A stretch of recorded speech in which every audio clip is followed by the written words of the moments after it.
We're down, what was it, 14-7. We very nearly took it to overtime. That's impressive. That's grit, that's tenacity, that's what we're looking for. On the other side, maybe Immortals are looking at like, Christ, we only just won that map. Yeah. And that should have been an absolute walk in the park. So I'm curious to see what kind of emotions will be coming out. Cobblestone up next, and then Dust 2, if we need it, will be the third map. And I would love to see Dust 2 between these two teams, actually. Yeah, this is actually a brutal veto for ENCE. I mean, regardless of how well they're playing, or going to be able to play on either of these maps, or all three of these, Immortals are just going to feel comfortable no matter what. Here we're going to have a similar play to Mirage, a straight B rush, all armor. Oh, the kill's coming up. Three headshots in quick succession. And he's able to dart away and save his life. The bomb has been dropped. Alu's going to pick up Phelps. What a start from ENCE. So that's one way to calm the nerves, to get rid of some of those cobwebs. Henny and his Glock will be picked off with ease. ENCE with 4 kills on Zate, get the first round and first pistol on Cobblestone. Damn, that is nothing short of a clipper right there. That was an amazing third kill. We watched that back. Thank you, Score. This is the one. Nice. Imagination. And now Phelps and Bolts, 2 of the stronger members on the side of Immortals, have a 3-on-2 clutch. Now back down to the tag teams. Alu and Nasu. Nasu's gone down. Alu with the AWP. They're going to realize he's got the AWP in his hands. Oh, he lands the shot, but it's onto the legs of Bolts and kneecaps him. And he's going to still be able to limp his way to victory alongside Phelps. Going to be pushing onto V, and Alu, game sense tingling, is going to be moving himself in as well. He has a Molotov. Solid read, and it looks like the split, though, is imminent. Oh, this is next level reads. He knows this. He's heard the movement. Alu's going to land the shot. This clutch is so doable now. He's got a CZ as his sidearm. And with Bolt so low, if he misses the AWP, he can always finish him off with the CZ. Instead, he's going to be holding out, land the shot, and Alu with a beautiful 1v2 clutch. Of course, no reaction. Look at that big-ass brain. got a clutch. What a smart fella. No big deal. Yeah, that was just, he called out the rotate without hearing it, right? Just said, I'm going to go to B, I think you're going to B. And the weapons that were taken through into this round, Immortals could rummage together another buy. It's going to be a fast execute onto A. We haven't seen a great deal of this from ENCE so far. The flashes, the mollies, everything landing in the face of Immortals. Henny misses out on 2 shots again, and that's going to be the bomb planted, you have to assume, in amongst the smoke. Planted in default. Henny lands the shot. He gets the hardest of the bunch once again. That seems to be his. Someone should just tape his eyes shut. Pretty much. His trademark. Miss easy ones, land the crazy ones. Showtime now going to be pushing through into the crosshairs of Alu, who will oblige Incline, takes him out. There's so many low members, 3 in total, 2 for ENCE, 1 in the form of Henny on Immortals, and they are going to be pushing in for the retake. 2 defuse kits, no more grenades in the hands of the Brazilian Stone. Nice frag on the cross from Alu, looking for a second one, lands it as well, and now it's all down to Henny and his 2 health, and again, after getting 3 kills in this round, he has to tuck his tail between his legs and scamper away to B. So, ENCE, 2 down, 3 to go. Yeah, now we're late in the rounds here. This is just swing after swing. Always interesting to watch Immortals on their CT side of Mirage. They're such a dynamic team, not static whatsoever. Showtime will be smoking out. This does keep ENCE guessing now. They can't be sure that he's not going to push through there. Instead, he decides to back away. Grenades being exchanged through mid. Negligible damage onto Immortals. They're fine with this for now. ENCE really haven't gained any ground, and with 50 seconds left to go, it's going to start to eat in the back of their minds that they need to get some real estate picked up for themselves. Lucas backs away, throws the fade away. Nate, that does so much damage to Yuho. He's down to 16 just off the back of that one. Now Zate comes in for a frag. Showtime's going to eat a lot of damage as well from a grenade. Gets picked off. Beautiful entries from ENCE, and that's exactly what they were hoping for. Still though, Phelps is on the prowl. He's made himself on the side. Oh, he actually misses out on the shot, and that's going to cost him a bomb plant and also his life from Sunny. A couple of missteps from Immortals could cost him this, and Sunny is going to get the clutch.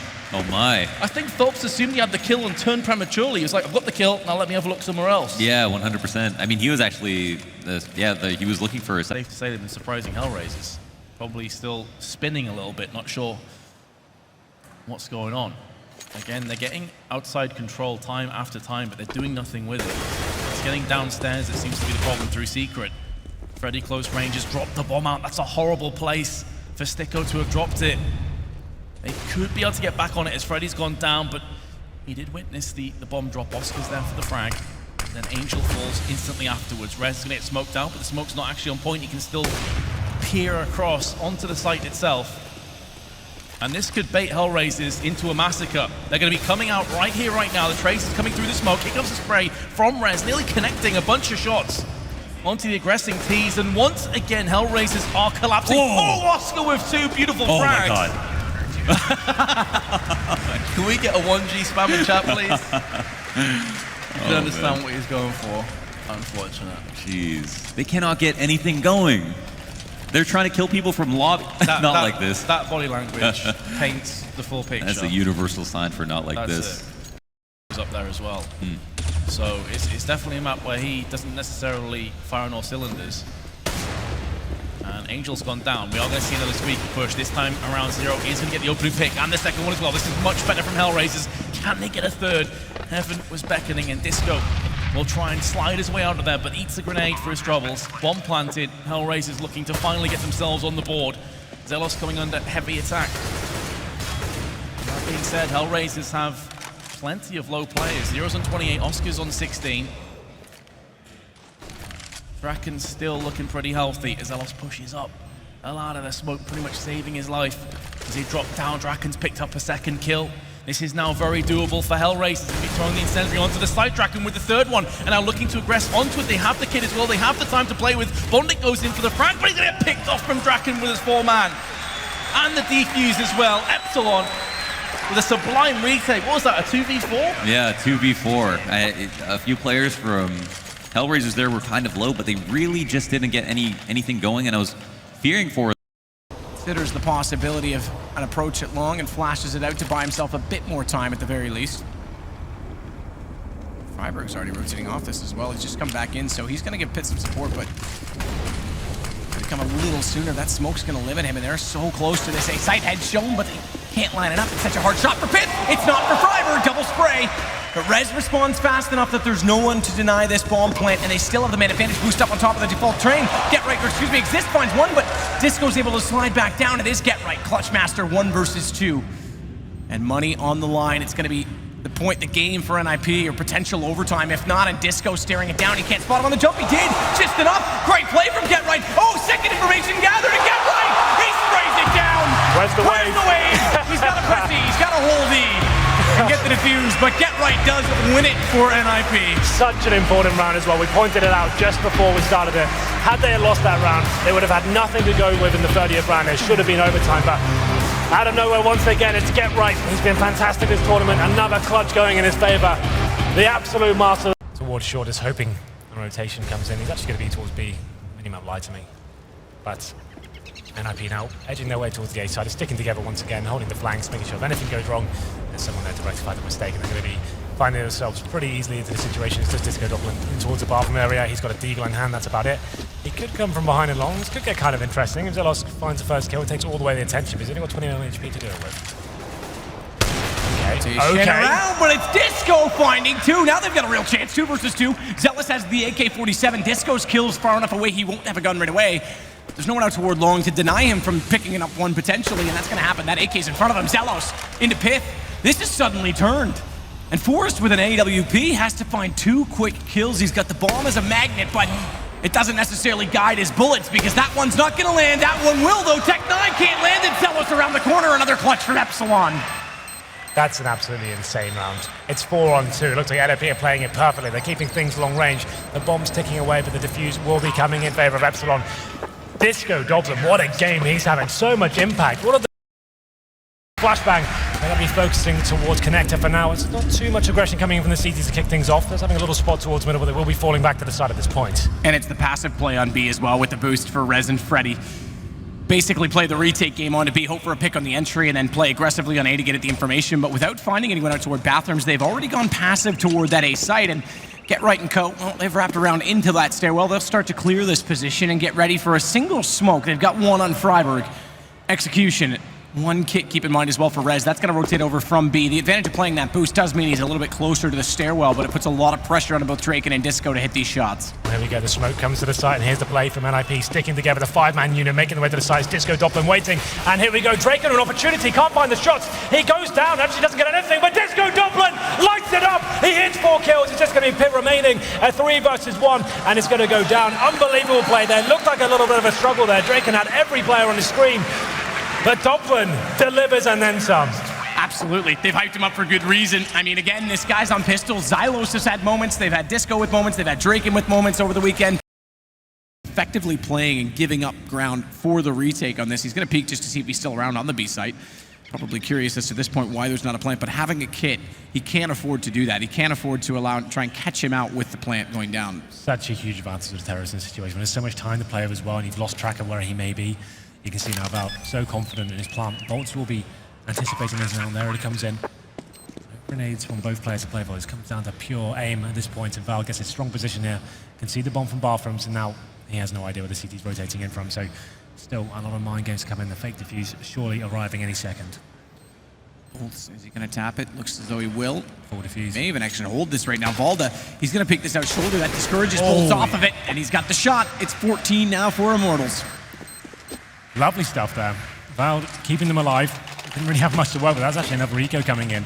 He comes down to the 2 versus 1 situation. He goes towards B, takes down the player in upper, and then rotates, starts their mind games. When he's got that bomb planted, he's in such a strong position there. Gets a vision of the bomb, and it's all down to reaction there of Bolts. He can't really do much about it. It's so challenging, those positions. You just hit that first headshot, he hits the body. It's just desperate at this point. 41 seconds, bomb still on top of that train too. Henny's just got this completely locked down. He knows what the bomb is as well. He picks up his 4th kill of the round, and this is the problem. We said the tactical depth on train might not be there for SK Gaming, and they get full control of the upper platforms. They had utility available as well, and instead of executing with flashbangs and the Molotovs and a couple of smokes taking off some key areas, that you can see on the screen right now, what is that? Like, Henny should be flashed at this point. It should be much more pressure applied to him. It's very easy at that point for someone like him to hit those kind of shots with no one even firing back at him. That's just going to be a complete walk in the park, and no bomb planted for SK Gaming this time. It's going to be another eco coming in, and this T-half is going to be very difficult for them. We predicted it maybe, but it's pretty brutal so far as we're going to run. It's 3 again. Glaive with the USP has been absolutely deadly throughout the course of the day, and another 3 big kills for him. And in a very important moment for the exact things we just highlighted. Push up from Phelps, Sicilian finds him, and that will be the round. Glaive, that's brilliant. That was so sick as well. Their close range USP spamming it like that, it's very difficult to light up their heads like he just did then. That was very impressive indeed. Let's have a look at this. Just complete pinpoint accuracy there, shutting them down with the Glocks as well. You'd assume a fast exchange comes in, but he holds his nerve, and he's had a fantastic tournament so far. And he will be filling in for Astralis at the major as well, so he's sending out a message to the rest of the scene that he definitely still can play. Very, very good tournament for him. We go to the second round. No force by from guessing themselves on this SK side, and do they split or play the buddy system? And it looks like they're going to play a double 1 versus 2 situation effectively. The good news is with Volta pushing up this far, they may get some information for him to rotate in time. Well, that's the thing. He's in a great position here, Val, because he can actually access the connector area and get to both bomb sites very quickly. Indeed, looks like Immortals will be using the buddy system here, going towards long A, but for the turret waiting for them on the A site. He has got to watch a lot of angles here, but if he just chooses one and tries to take advantage of this, this is almost perfect right now. Optimus doesn't land the first shot, and actually the second, I thought he had that dead to rights, but this is going to Val now. Bomb will be planted in that smoke area, and he's got a massive mission here to actually try and make anything happen. But this first kill, surely. He's going to be smart about it, too. This is perfect. Show me where your friend is. Well, he will. Sorry, Henry. He doesn't care what you think. He cares about getting money and getting the round. He's going to go inside of the smoke as well and try and ninja this out, but the smoke's already dissolving. Great shot. Balda pulls it back and frees. He might have been a little bit too conservative. A brilliant play. As SK just barely going to pull that one off, all on the back of a great trigger discipline. That's a sick play from Val. Caught out though. Tries to transfer back over. Thankfully, Monty's right there and can pick up the remaining pieces. Well, HP on Phelps nearly find him as well, but it's going to be heading down. Monty closing it. Good job. 5 kills for him. Another anti-eco ace for Monty. His second in this series. And he's only got 8 kills after that. Well, the other one, I think he went from 1 kill to 6 kills. So both times it's been needed. So a little bit of a confidence boost maybe. Get him back, get his head back into the game after going from 3 to 5. As we go into the first gun round now, this will be a good gauge of how SK Gaming got to try and hold their head above water as we go into round number 19. Sicilian with the early auto sub. We normally see that kind of to change things up, but he's going to be towards inside by himself. And flashing over this other round through the windows, quite a creative flash. And it's that guy exactly on cue, Lucas, that's actually been contributing. His twin brother that's got so many kills already to start this off. That's his 11th, despite that we're only in the 6th round and they've lost the 3 gun rounds. He's got another on to Glaive. Vasilian will fall at the hands of Bolts, and finally an opening for Immortals. As Madi, though, on the side is actually going to rotate back around and catch them as they try and enter, so still doing what Madi does. He's so good at lurking in this map. He did it yesterday as well against Astralis and was actually quite annoying to deal with. And look what he's anticipating right now. He thinks he's going to be the B play after showing his heavy hand there towards short A. Gets 2 kills, and unfortunately for him, there's going to be a plant towards the CT and bank area. So now he's got a huge retake on his hands. Has got a 3 grenades to play with and 100 HP, and definitely can justify going for this one. The bank account's getting very large here for the CTs. Does put 1 player towards the steps, and now just going in, all guns blazing, trying to find the first player. Doesn't think it's going to happen. They know exactly where it is, and there it is. Finally, Immortals, their first gun after losing 3 in a row. Money's still going to be fantastic there for the CTs. You can see 10k on Fritz and Modi. So a certain buy coming in here. There it is. Immortals, though, quite creative play there. They were smoked out towards middle, boosting over and finding that kill to the side. That opened the window of opportunity, and they capitalized as well. Modi made things interesting.